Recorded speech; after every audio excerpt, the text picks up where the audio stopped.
Praise the lord. ప్రకటన గ్రంథము 20వ అధ్యాయం చదువుకుందాము.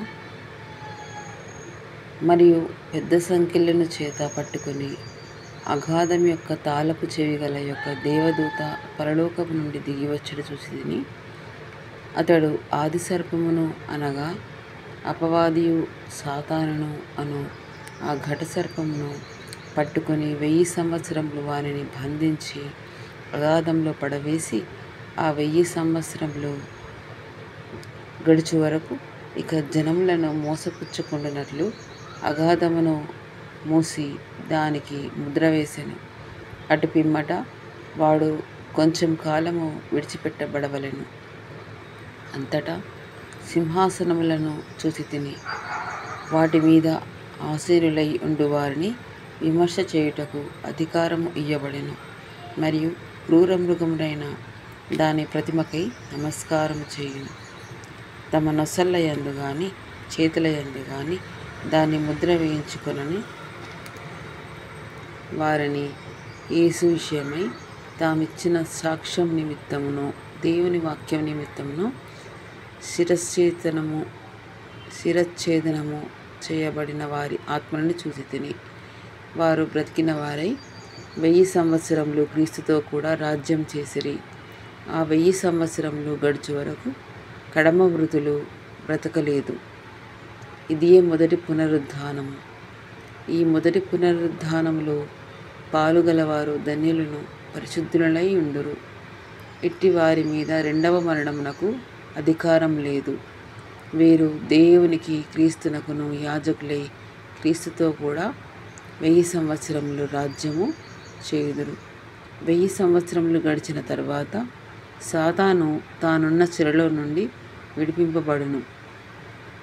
భూమి నలుదిశల యందును జనులను లెక్కకు సముద్రపు ఇసుక వలె ఉన్న గోగు మాగోగు అను వారిని మోసపరిచి వారిని యుద్ధమునకు పోగు చేయుటకై వాడు బయలుదేరెను. వారు భూమి అంతటా వ్యాపించి పరిశుద్ధుల శిబిరమును ప్రియమైన పట్టణమును ముట్టడి వేయగా పరలోకంలో నుండి అగ్ని దిగివచ్చి వారిని దహించెను. వారిని మోసపరిచిన అపవాది అగ్నిగంధకములు గల గుండంలో పడవేయబడెను.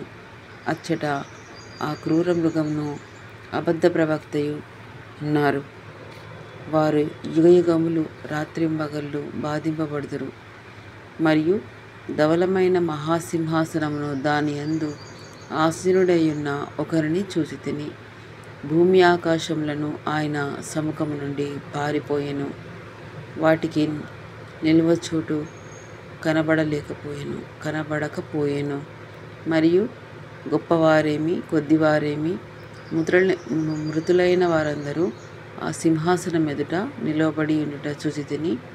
అప్పుడు గ్రంథములు విప్పబడెను. మరియు జీవగ్రంథమును వేరొక గ్రంథము విప్పబడెను. ఆ గ్రంథముల యందు వ్రాయబడి ఉన్న వాటిని బట్టి తమ క్రియల చొప్పున మృతులు తీర్పు పొందిరి. సముద్రము తనలో ఉన్న మృతులను అప్పగించెను. మరియు పాతాళ లోకము వాటి వశమునున్న మృతులను అప్పగించెను. వాటిలో ప్రతివాడు తన క్రియ చొప్పున తీర్పు పొందెను. మరణమును మృతుల లోకంలోను అగ్నిగుండంలో పడవేయబడెను. ఆ అగ్నిగుండము రెండవ మరణము. ఎవరి పేరైనను జీవగ్రంథమందు వ్రాయబడినట్టు కనబడని ఎడల వాడు అగ్నిగుండంలో పడవేయబడెను. దేవునికే మహిమ కలుగునుగాక.